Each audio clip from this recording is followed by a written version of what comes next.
Nolan, died August 1931. Buried November 1931. A victim of the elements.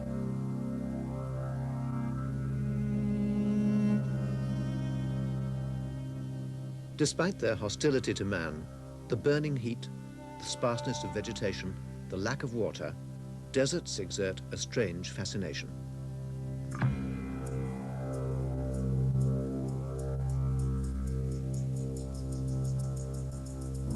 Prospectors drawn here to Death Valley by the lure of gold and mineral wealth have left a legacy of place names that paint a vivid picture of this notorious environment.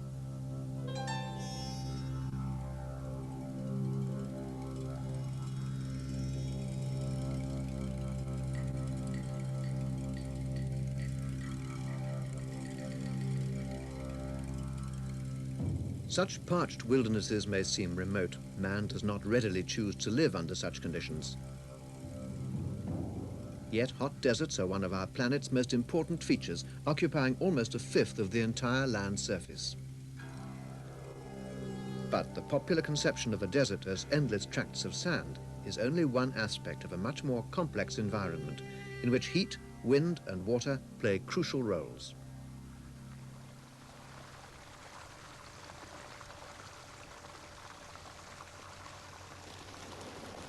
It's difficult to believe that we're in the middle of Death Valley, but just outside this leafy oasis is one of the most forbidding parts of our planet.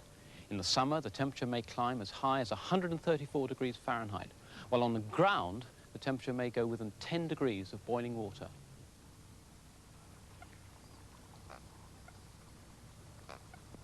But here, there is water. It's irrigated, and so the desert blooms. Now, there's no precise definition of a desert, though clearly the water is critical. It's not so much the amount of rainfall, though that's usually very low, but it's the imbalance between the rainfall and the rates of evaporation. In Death Valley, the 12-foot deep lake would disappear in less than a year. While most of the world's major deserts lie within belts of prevailing dry winds, deserts are formed by a combination of factors. Death Valley is a part of a wider arid region of the southwestern USA, where the deserts largely owe their existence to the rain shadow caused by the region's mountains. On Death Valley's western flank towers the Panamint Range. Any water carried by the prevailing winds from the west tends to fall there and rarely on the sweltering valley floor. Even though Death Valley is not typical of the world's great deserts, in this limited area we can observe all the important desert processes and so judge which will leave their mark in the sedimentary record. For it's by studying the sedimentary record that we can find evidence that deserts have been a feature of this planet far back into the geological past. A variety of sediments are formed in deserts, and the starting point is the weathering and erosion of the mountains. Disintegration of the bedrock produces scree slopes mantling the mountain sides. Different rock types weather in different ways, and there are a wide range of rock types in the mountains surrounding Death Valley, and consequently a wide variety of weathering styles.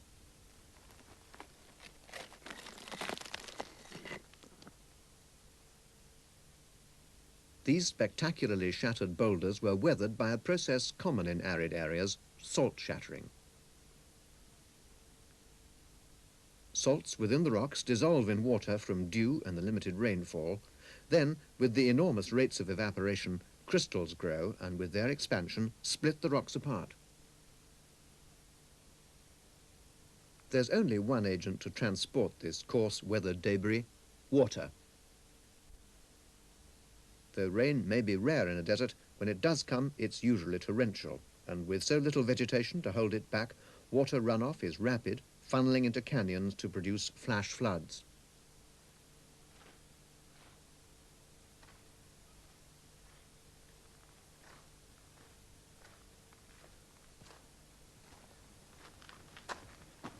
During a flash flood, the rapidly moving current transports a good deal of material. Some of it has been deposited in this sharp corner of the canyon here. The strength of the current is apparent both from the amount of material and also the size of boulders, such as this one here. It's really quite a size. Now, although the canyon is bone dry at the moment, having seen deposits like this piled up right up here, it's very easy indeed to imagine the water current boiling and churning its way off down through the canyon.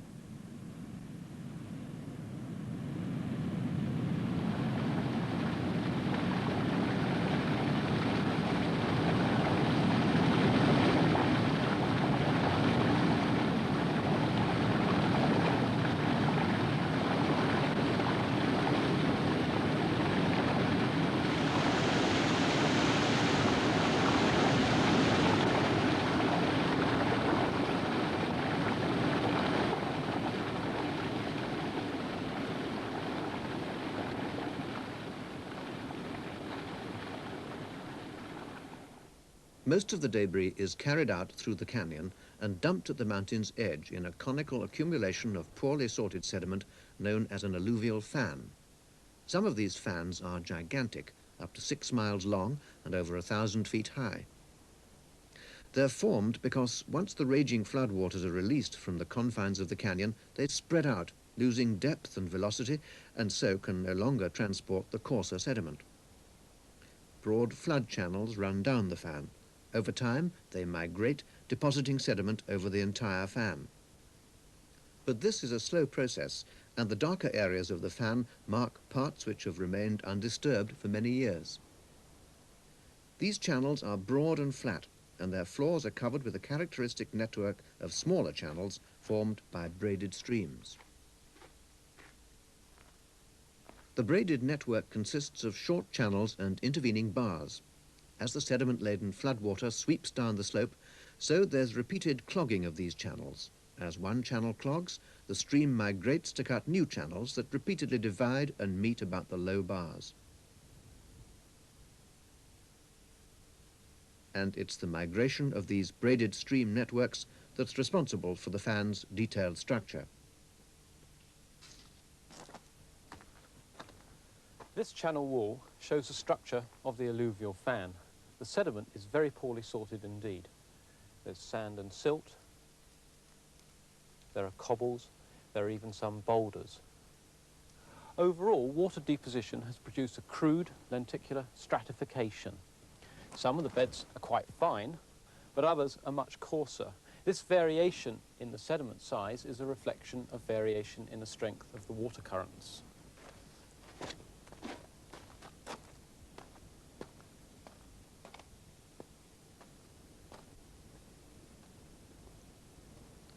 An alluvial fan may be constructed from a spectrum of events, both water-lane deposits as well as poorly sorted flows of muddy debris.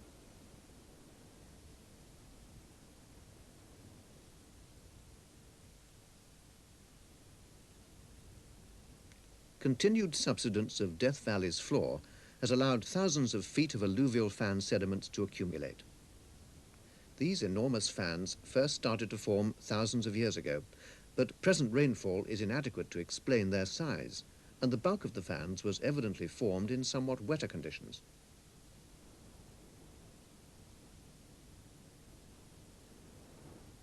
On at least the smaller fans, water will flow across the toe of the fan and out onto the flat valley floor, known as a playa, to form a temporary lake.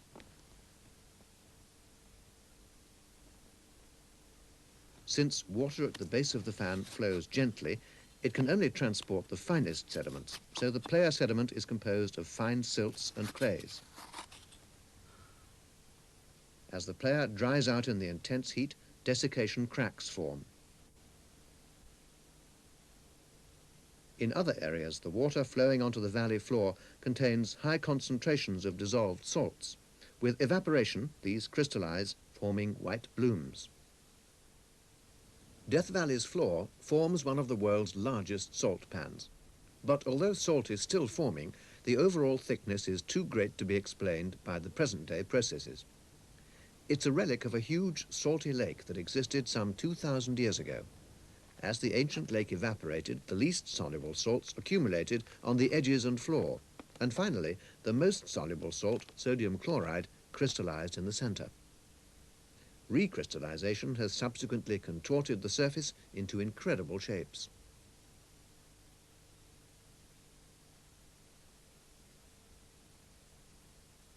For all its scarcity, water is of major importance in shaping the arid environment of Death Valley.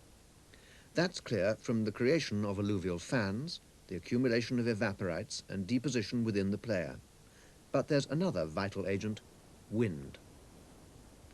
This dust storm in the Sahara shows how fine sediment can be blown hundreds of feet into the air and transported on the wind for many miles. But in Aeolian transport, the bulk of the sand-sized sediment is carried in a thick carpet just above the surface. While the finer sediments may be carried in suspension by the wind, most of the sand-sized grains move in a series of small leaps and bounds known as saltation. Some larger grains are moved by continual bombardment with smaller grains in a process called creep. But none of these processes is capable of moving large grains, so wind-blown sands consist of a much narrower range of grain sizes than water-lane sediments. As in water, wind-blown sands form ripples which migrate downwind as sand is stripped off the windward slope and redeposited on the lee slope. In Death Valley, sand is stripped from parts of the valley floor. Eventually, this wind-blown sand collects to form a dune field. To identify sandstones formed in ancient deserts, we need to study modern dunes to determine the features of wind-blown sands that are likely to be preserved in the sedimentary record. Dunes are not static features. Like ripples, they migrate with the wind. But this dune field is not steadily migrating down Death Valley. Rather, through the year, variable winds move the dunes this way and that, so that overall the dune field remains in the same area.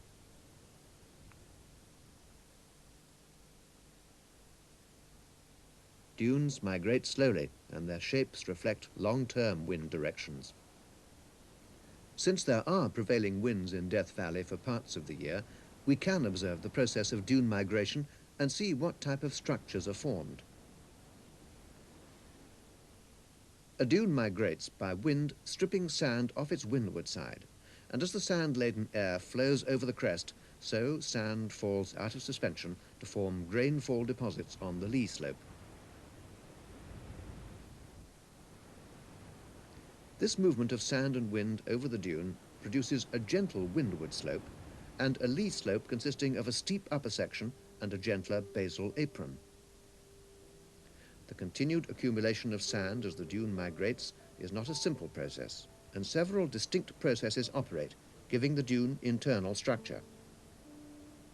Grainfall deposits accumulate on the upper part of the lee slope, and sooner or later they become unstable.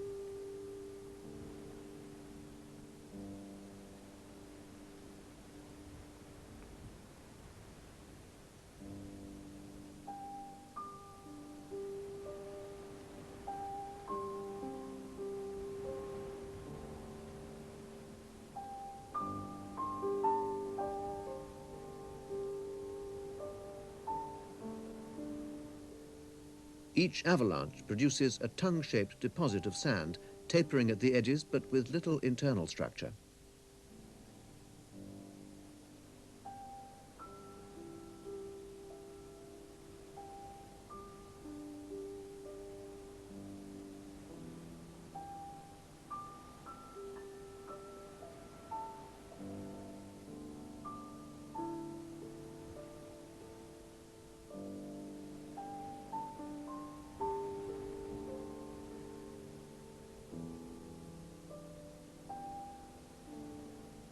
Avalanches only affect the upper section of the lee slope, the slip face. They do not extend right to the bottom of the lee slope, and the basal apron remains undisturbed. A series of avalanches down the slip face produces cross-bedding. This is picked out by small variations in grain size and colour at the interface between successive avalanche deposits. Occasionally, you can see this cross-bedded structure where the remains of an old dune have been exposed by the wind. However, structures will only be preserved when there is net accumulation of sand, so that dunes are buried by the migration of subsequent dunes. But it is very rare for a dune to be buried complete. Usually, erosion on the windward slope removes the upper part of the structure, leaving a sequence of cross-bedded strata, each representing maybe as little as a quarter of the original crest height of the dune. Ripples on the windward slope are unlikely to be preserved, and on the upper parts of the lee slopes they'll also be destroyed by avalanching. Beneath this area, on the basal apron, ripples are formed by eddy currents blowing across the lee slope, or even back up the lee slope in the opposite direction to the prevailing wind that moves the dune. What sort of structures will these ripples leave? If there is net deposition of sediment, a ripple will climb over the deposit left by the previous ripples, only reworking part of it. Consequently, the migration of a sequence of ripples will leave behind a deposit with distinctive fine laminations, each lamination being the deposit left by the migration of a single ripple. Because wind-blown sands are well sorted, cross-laminations are rarely picked out by grain size variations. The action of wind in forming ripples differs from that of water in that fine material tends to be scoured from the crest of the ripple. This results in the grading of grains in a wind-formed ripple structure being fine at the base and coarse at the top. This inverse grading is preserved in aeolian ripple laminations and is exactly the opposite of what occurs in water-formed laminations.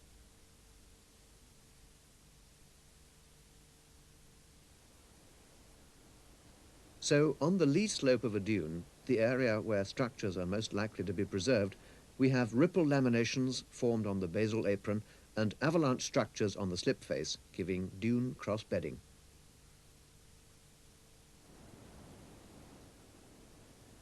There are also flatter interdune areas, similar to the player deposit, consisting mostly of silts. After heavy rainfall, they dry, forming polygonal cracks which are then infilled with blown sand. So interdune deposits are a third type of structure which may be preserved in the rock record.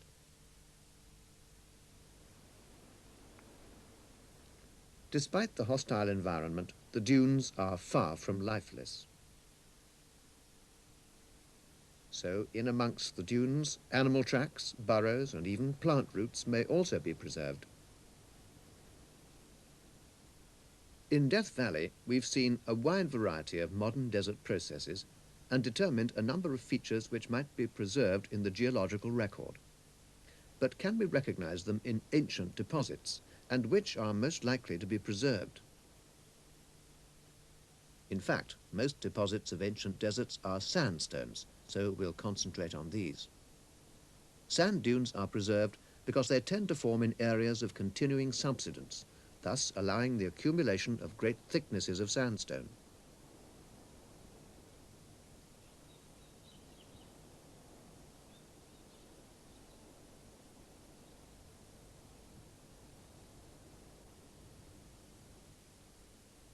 This is Zion National Park in Utah, and these spectacular cliffs are made from one of the most famous ancient desert sandstones, the Jurassic Navajo sandstone.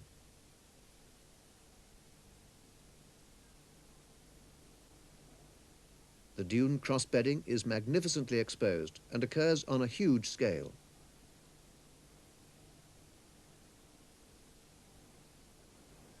Some of these sandstone cliffs are over 1,000 feet high. As we've seen, dunes are rarely buried complete. The upper portions are shaved off by erosion, and each set of cross beds represents the accumulated leeward deposits of a single dune. These two bed forms, each some 50 feet thick, represent the passage of two dunes, each of which may originally have been more than 200 feet high. Such large-scale cross-bedding was generally thought to be diagnostic of wind-formed dunes, but recent surveys have revealed submarine structures of comparable size, so we need to find specific evidence that these sandstones really were deposited in a desert. As we saw in Death Valley, dunes are produced by a variety of processes. If these sediments are aeolian, then they should also show evidence for wind deposition. This bed behind me marks the passage of a single dune. Near the top, the cross strata are thick.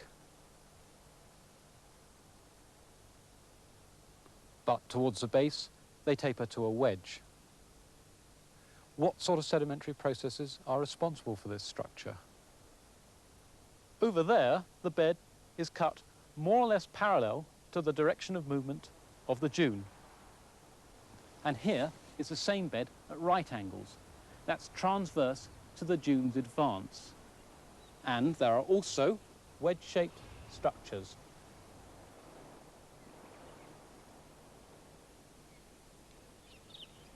So here we have wedge-shaped structures that taper transversely across the dune, and in the same bed taper towards the base of the dune.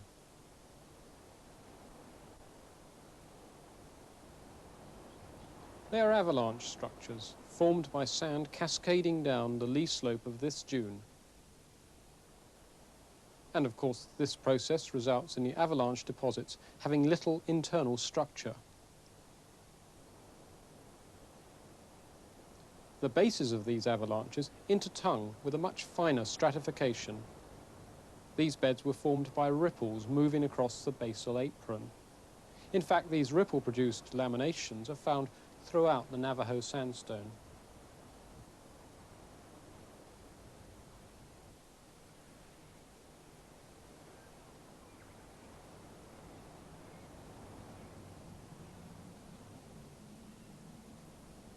Such fine, uniform laminations occurring on such a wide scale are often of themselves regarded as very good evidence of Aeolian deposition. To back this conclusion, we need detailed evidence of their internal structure. This is best seen in areas such as this stream bed, where the sandstone is freshly eroded.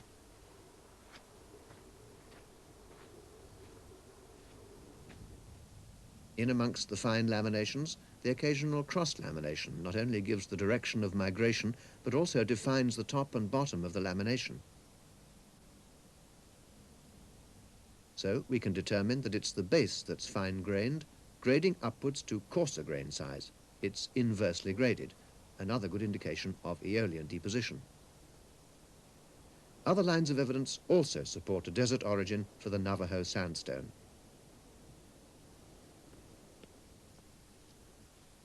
This reddish bed, sandwiched between cross-bedded sandstones, isn't very thick, and it doesn't stretch very far. It's composed of silt. It's an ancient interdune deposit, and where we see the top surface exposed, there are the diagnostic polygonal mud cracks infilled with coarser, wind-blown sand. All in all, the evidence that the Navajo sandstone is a wind-blown deposit is overwhelming.